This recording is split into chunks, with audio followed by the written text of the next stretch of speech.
Hello! ఈరోజు మనం గణితంలో ఒక అద్భుతమైన ప్రపంచాన్ని చూడబోతున్నాం.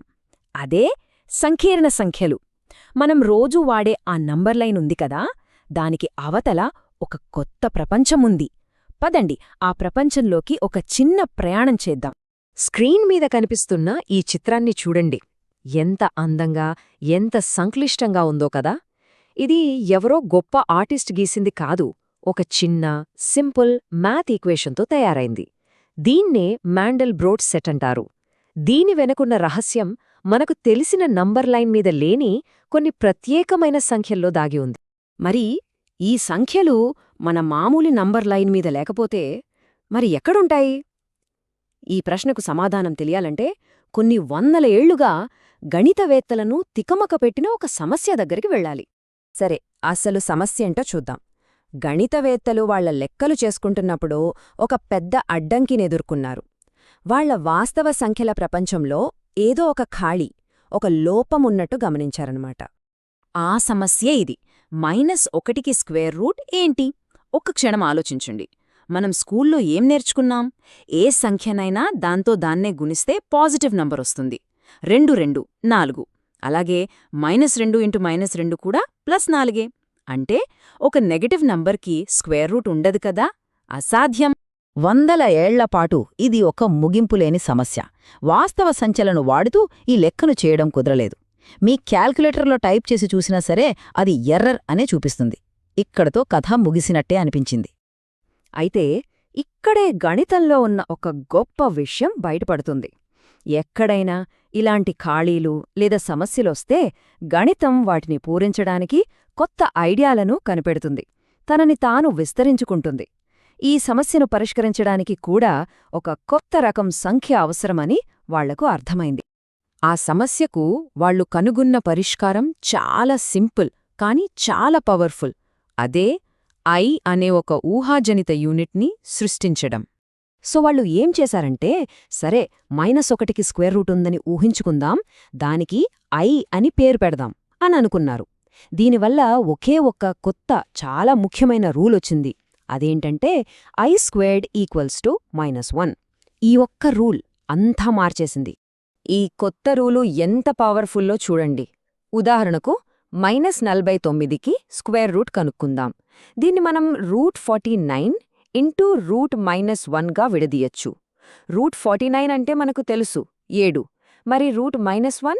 అదే I. అంతే, సింపుల్. సమాధానం 7i.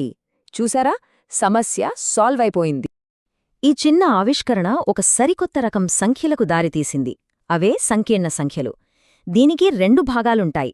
A అనే వాస్తవ భాగం, అంటే మన మామూలు నంబర్, ఇంకా B అనే ఊహాజనిత భాగం. ఉదాహరణకు 3 + 2i. సరే, ఈ 2 భాగాల సంఖ్యలను మనం పేపర్ మీద ఎలా గీస్తాం, ఎలా చూస్తాం? దీనికోసం మనం మన పాత నంబర్ లైన్ నుండి సంకీర్ణ తలం అంటే కాంప్లెక్స్ ప్లేన్ అనే కొత్త ప్రపంచంలోకి వెళ్ళాలి. ఒక్కసారి ఆలోచించండి. మన వాస్తవ సంఖ్యా రేఖ ఒకే డైమెన్షన్లో ఉంటుంది, కేవలం ఎడమకి కుడికి అంతే. కాని సంకీర్ణ సంఖ్యలకు 2 భాగాలున్నాయి కదా, ఒక వాస్తవ భాగం, ఒక ఊహాజనిత భాగం. అందుకే వాటిని చూపించడానికి మనకు 2 డైమెన్షన్లు కావాలి. ఇక్కడే కాంప్లెక్స్ ప్లేన్ వస్తుంది. అడ్డంగా ఉండే అక్షం వాస్తవ భాగం కోసం, నిలువుగా ఉండే అక్షం ఊహాజనిత భాగం కోసం అన్నమాట. ఉదాహరణకు 3 - 4iని ప్లాట్ చేయాలనుకోండి. చాలా సింపుల్. ముందుగా వాస్తవ అక్షం మీద, అంటే అడ్డంగా 3 యూనిట్లు కుడివైపుకు వెళ్ళాలి. ఆ తర్వాత ఊహాజనిత అక్షం మీద, అంటే నిలువుగా 4 యూనిట్లు కిందకు వెళ్ళాలి. అంతే. ప్రతి సంకీర్ణ సంఖ్యకు ఈ కాంప్లెక్స్ ప్లేన్ మీద ఒక ప్రత్యేకమైన అడ్రస్ ఉంటుంది. సరే, ఈ కొత్త ప్రపంచంలోకైతే వచ్చేశాం. మరి ఇక్కడి సంఖ్యలతో కూడికలు, తీసివేతలు, గుణకారాలు, అంటే బేసిక్ లెక్కలు ఎలా చెయ్యాలో చూద్దాం రండి. అదృష్టవశాత్తు కూడిక, తీసివేత చాలా చాలా సులభం. మన ఆల్జీబ్రాలో లాగానే వాస్తవ భాగాలను వాస్తవ భాగాలతో కలపాలి, ఊహాజనిత భాగాలను ఊహాజనిత భాగాలతో కలపాలి. ఇక్కడ చూడండి, 3 - 4i + 2 + 5iలో 3 + 2 కలిపితే 5. అలాగే -4i + 5i కలిపితే 1i. అంటే సింపుల్గా I. So final answer 5+i. గుణకారం కూడా దాదాపు అలాగే ఉంటుంది. కానీ ఒకే ఒక్క కొత్త ట్విస్ట్ ఉంది. మనం FOL పద్ధతిని వాడి అన్నింటినీ గుణించాక మనకు i² అని వస్తుంది. ఆ టైంలో మనం మన మ్యాజిక్ రూల్ వాడాలి. i² అంటే -1. సో దాన్ని అక్కడ పెట్టగానే ఈ లెక్కలో -15i² కాస్త +15గా మారిపోతుంది. ఆ తర్వాత అంతా మామూలే. మన ఫైనల్ ఆన్సర్ 23 - 14i. కూడిక, తీసివేత, గుణకారం చూశాం. ఇప్పుడు ఫైనల్ పజిల్ భాగాహారం. అయితే దీనికొక చిన్న ట్రిక్ వాడాలి. దాని పేరే కాంప్లెక్స్ కాంజుగేట్ లేదా సంయుగ్మం. ఇక్కడ ఒక రూల్ ఉంది. ఏంటంటే ఒక ఫ్రాక్షన్లో కింద అంటే హారంలో ఐ ఉండకూడదు.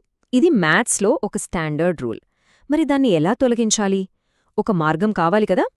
ఆ మార్గమే ఈ కాంప్లెక్స్ కాంజుగేట్. ఒక సంఖ్యకు కాంజుగేట్ కనుక్కోవడం చాలా తేలిక. కేవలం ఊహాజనిత భాగం యొక్క గుర్తును మార్చాలి అంతే. అంటే a+biకి కాంజుగేట్ a-bi. అలాగే 4-iకి కాంజుగేట్ ఏమవుతుంది? అవును, 4+i.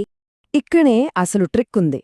మనం ఆ ఫ్రాక్షన్లో పైన, కింద రెండిటినీ కింద ఉన్న నంబర్ యొక్క కాంజుగేట్తో గుణించాలి. అలా చేసినప్పుడేం జరుగుతుందంటే ఒక మ్యాజిక్లాగా కింద ఉన్న ఐ పోయి దాని స్థానంలో ఒక మామూలు వాస్తవ సంఖ్య మిగులుతుంది. Problem solve. మనం ముగించే ముందు ఐకి ఉన్న ఒక సూపర్ ఇంట్రెస్టింగ్ లక్షణం చూద్దాం. ఐ యొక్క పవర్స్ తీసుకుంటే అంటే i², i³ అవి ఒక సైకిల్ లాగా రిపీట్ అవుతూ ఉంటాయి. చూడండి, i -1 -i 1. ఆ తర్వాత మళ్ళీ i. ఈ 4 నంబర్ల చక్రం అలా తిరుగుతూనే ఉంటుంది ఎప్పటికీ. చూశారుగా, ఈ 4 స్టెప్స్ సైకిల్ ఒక అందమైన నమూనా. ఇది మనల్ని ఒక ప్రశ్న అడిగేలా చేస్తుంది. ఒకే ఒక సింపుల్ రూల్, i² = -1. ఇంతటి క్రమాన్ని సృష్టించగలిగితే ఈ సంకీర్ణ సంఖ్యల ప్రపంచంలో మనం మొదట చూసిన మాండెల్బ్రోట్ సెట్ లాంటి ఇంకా ఎలాంటి అద్భుతాలు, ఎలాంటి లోతైన రహస్యాలు దాగి ఉండొచ్చు?